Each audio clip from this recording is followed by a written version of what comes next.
is Win News. Tonight, doubt cast over research linking deaths with a Hazelwood mine fire. The search continues for Latrobe Valley first independent candidate. And Churchill's unlikely premiership win.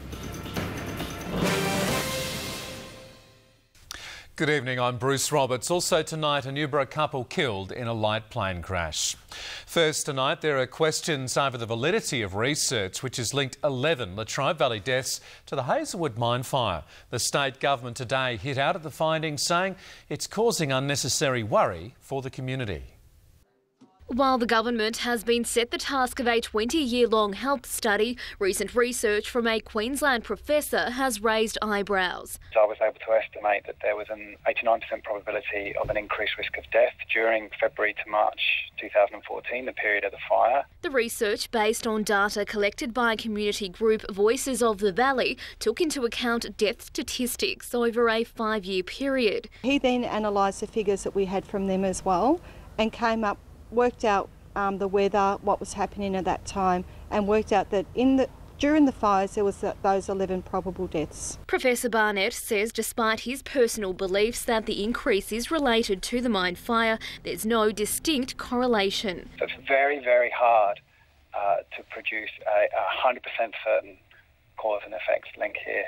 What we're saying is it looks like deaths were higher during this period. But according to Health Minister David Davis, the figures don't stack up, putting a question mark over the validity of the research. He says the 5-year average he's been presented with by Births, Deaths and Marriages Victoria actually shows a 9% fall in the death rate from February to March. And it's clear that it's not soundly based, and in that sense it can upset and worry people unfairly, unnecessarily and unjustifiably. In response to the findings, the opposition and community groups are calling for the Hazelwood mine fire inquiry to be reopened. We're also calling for the coroner now to investigate these deaths in the Latrobe Valley since the fires up to the end of, well, even up to now. Alexandria Dadzimarkis, Win News. Could the Morwell mine fire have contributed to 11 deaths earlier this year? And if it did, does that make legal action against the mine operator more likely? They're the questions Morwell residents are considering after Professor Adrian Barnett from the Queensland University of Technology investigated deaths in the area at the time of the fire and determined there is a high probability there were 11 premature deaths. Community group Voices of the Valley held a meeting yesterday in Morwell to discuss those issues, and President Wendy Farmer joins us now. Wendy, how many people were at the meeting yesterday? There were about 100 people there yesterday, Jonathan, and they were from all over the Latrobe Valley. What Adrian Barnett was talking about were for the months of February and March, and the people that died were actually all over Latrobe Valley. We've actually got the births, deaths and marriages figures, which of course the government could also have, that actually show that we've had a really high increase for the rest of the term up to the end of June. We don't have the figures after June. So it's pretty scary, the amount of people that possibly could have died. And they could be up to about 42. Right, up to 42. What were the main concerns raised at the meeting yesterday? We actually had a couple of votes on particular things. So we looked at the recommendations from the inquiry, and we called on the Hazelwood mine fire inquiry to be reopened. There's a lot of information that wasn't included in that inquiry, and we believe that the government also didn't put a lot of their information in. The firefighters were gagged, and their information was censored before it actually went into the inquiry. Peter Marshall from the UFU was there, and we just believe that it needs to be reopened and readdress these extra issues. We did notify the inquiry about the deaths towards the end of the inquiry, but it was too late. At that time, they did send us an email back to say that they had notified the coroner and the health department. How did people react to that news that Professor Barnett found that there was a high probability that there were 11 premature deaths because of the fire? That was 89% probability. They were amazed. You know, we just think if there had been a car accident with 4 people killed, we would be saying, what can we do? What do we need to do different? But the government just seems to have hidden this they don't want people to know. The other thing that we're really seeing at the moment, which I haven't got complete figures for, is aneurysms, which can also be caused from PM 2.5. And apparently, I have been, not a quote because I don't know professionally, there's been about 15 in the Latrobe Valley area. So it's another thing that needs to be investigated. Where have you heard that?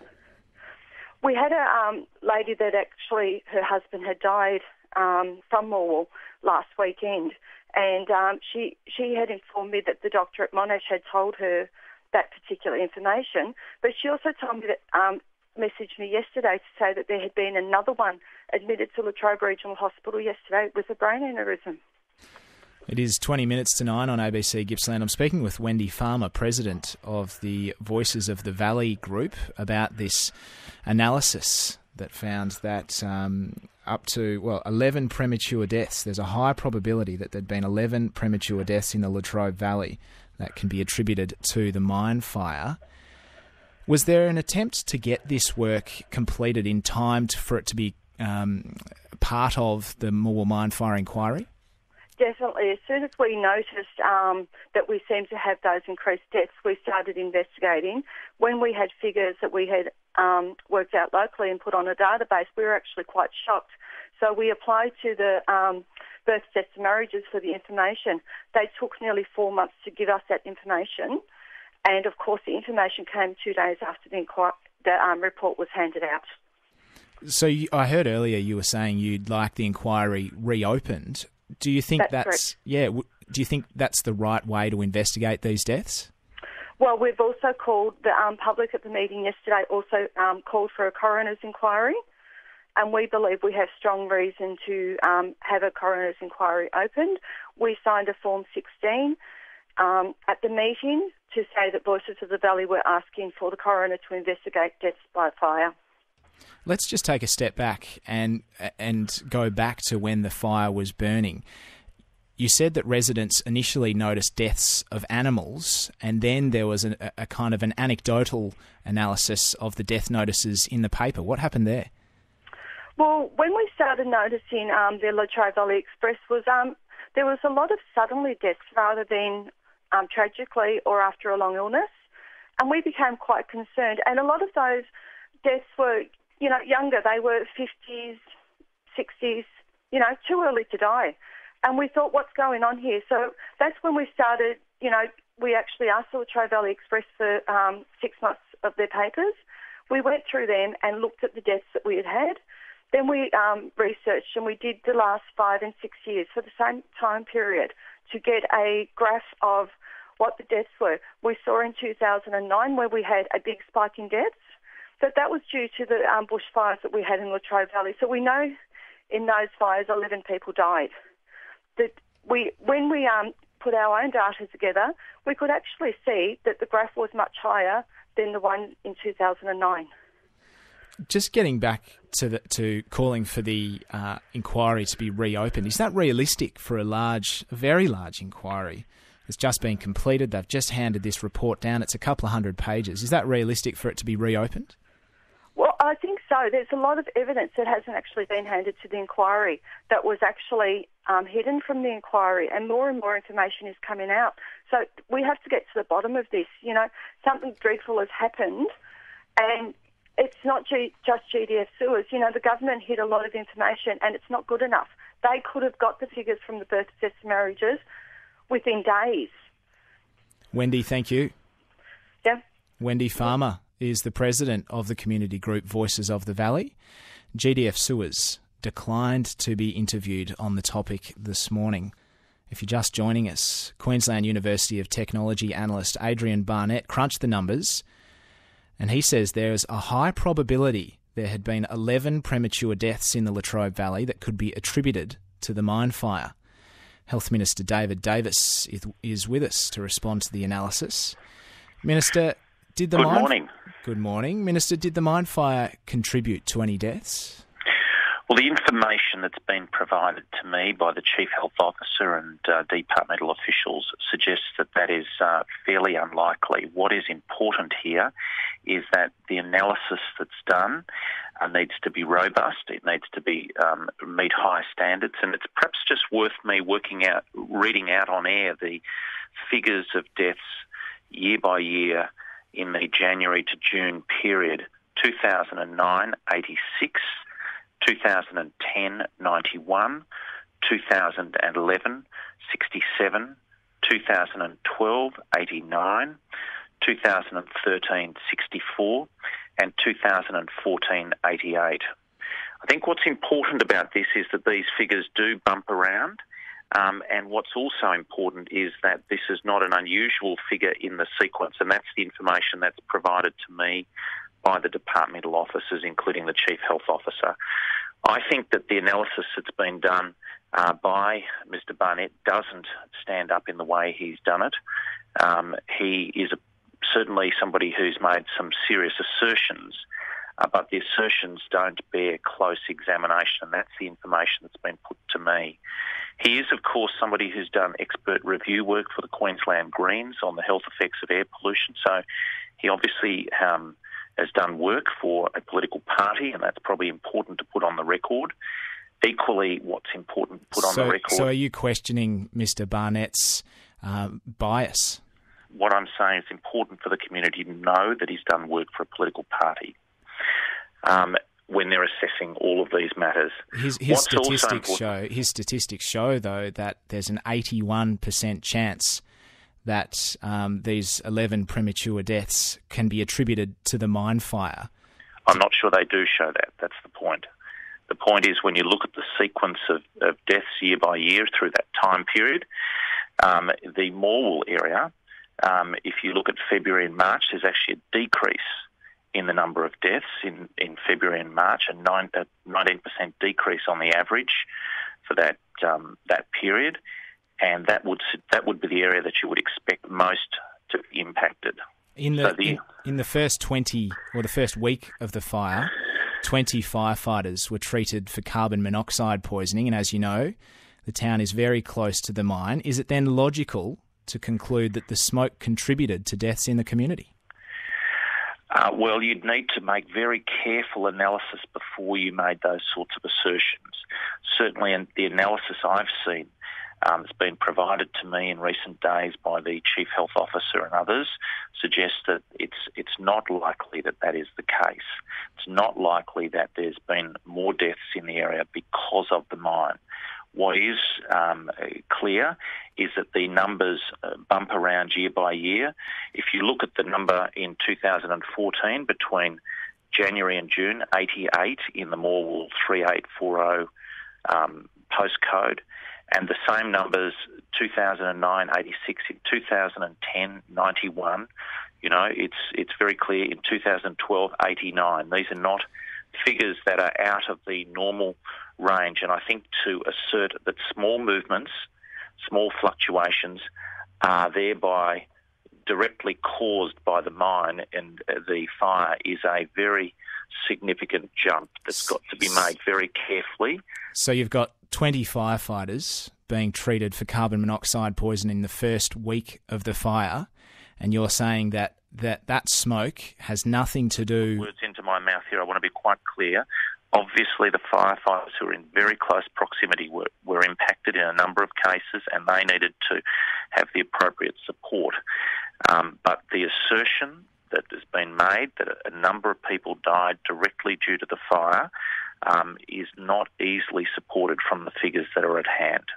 So you need to be quite clear about that. And I think the researcher is being quite clear in that his wording is there was a high probability that there had been 11 premature deaths in the Latrobe Valley that could be attributed to the mine fire. So not directly attributed, but there could have been conditions in these people that were brought on by the smoke. So can you clearly say that the mine fire did or did not contribute to any deaths? What I can say is the information provided to me by the experts in my department suggests that those assertions cannot be supported by the figures. The movements that occur naturally in small cell sizes of these type suggest that you can actually get some natural variability. Equally, the desire of some to directly link this to deaths is not supported by the material that's at hand. It's not. Should this be investigated then? Well, I think it has been looked at. I know that obviously the inquiry, the 400-odd pages of the inquiry, looked at many different matters. My department has certainly looked at this and provided information to me, and the information that's provided does not support the information that's been put into the public domain by a number of groups in recent days. We just spoke to Wendy Farmer from Voices of the Valley. She says the inquiry did not look at the deaths, that this information was not provided until after the inquiry had finished. Should it be reopened so it can look at this information? Well, I think the information has come to me in recent days, and it's very clear that you can't make those assertions as a number of people have made, and that's the information to me. So the information doesn't support the assertions that have been made in the public domain, and I think we've got to be quite clear about that.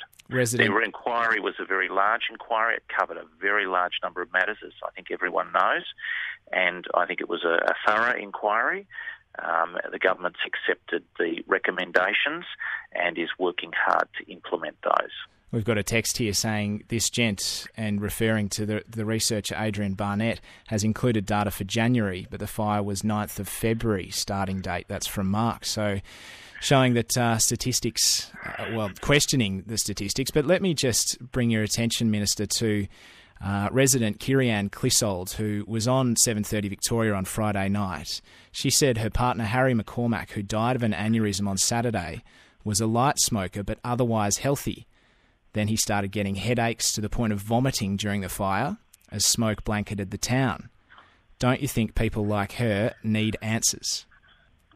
Well, I think it's important to note that I'm not a clinician and not in a position, to be fair, to make an informed judgment about an individual case. That really genuinely is a matter for a person and their doctor, or their family and their doctor, to make decisions about individual cases.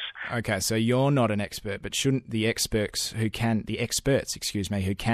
make these decisions look into cases like hers? Well, I think that we do have a system where if we think a case has got some unusual background, that would be looked at. I mean, aneurysms do occur with some, sort of regularity across the community. They're obviously an existing condition. I don't, again, want to specifically talk about a case that I'm not genuinely informed about, and also not competent to make a judgment about a particular case. Well, thank you for being with us this morning, Minister. Pleasure. Health Minister David Davis speaking about the Morwell mine fire. 8 minutes to 9 on ABC Gippsland.